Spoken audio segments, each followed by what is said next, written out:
ଯେତେବେଳେ ଆମେ ଛୋଟ ଥିଲୁ ଭାବୁଥିଲୁ ବାପା ସବୁବେଳେ ଆମ ବାପା କ'ଣ ଏଇଟା ଯାଆନା ସିଆଡ଼େ କରନା ଏଇଟା କରନା, ସେତେବେଳେ ଆମେ ଚିଡ଼ୁଥିଲୁ ନାଇଁ ଏମିତି କ'ଣ ଗୋଟେ ଝିଅକୁ ଆମ ସହିତ ଏମିତି ବ୍ୟବହାର କରୁଛନ୍ତି, ଆମ ସହିତ ଏମିତି କଥାବାର୍ତ୍ତା କରୁଛନ୍ତି, କ'ଣ ଦୁଇ ପଇସା ଖାଇବାକୁ ଦେଉଛନ୍ତି ବୋଲି ଆମକୁ ଏମିତି କଥାବାର୍ତ୍ତା କରୁଛନ୍ତି, ଆମେ ଆମ ବାଟରେ ପଳେଇବୁ, ଆମେ ଆଉ ରହିବା ଦରକାର କି ତାଙ୍କ ଉପରେ ବୋଝ ହେବା ଦରକାର।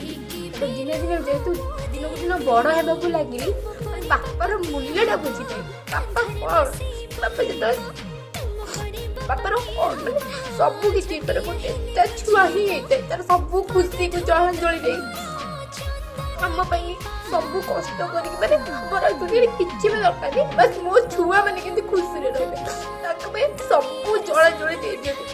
ଏବେ ବୁଝିପାରୁଛି କି ତାଙ୍କ ଜାଗା କେହି ବି ନେଇପାରିବେନି। ଆଉ ସେ ଯୋଉ ଆମକୁ ଅଟକଉଥିଲେ ନା ଆମେ ଯଦି କିଛି ଭୁଲ ନ କରୁ ତାଙ୍କ ଜାଗା କେହି ବି ନେଇପାରିବେନି ବାପାର ଜାଗା।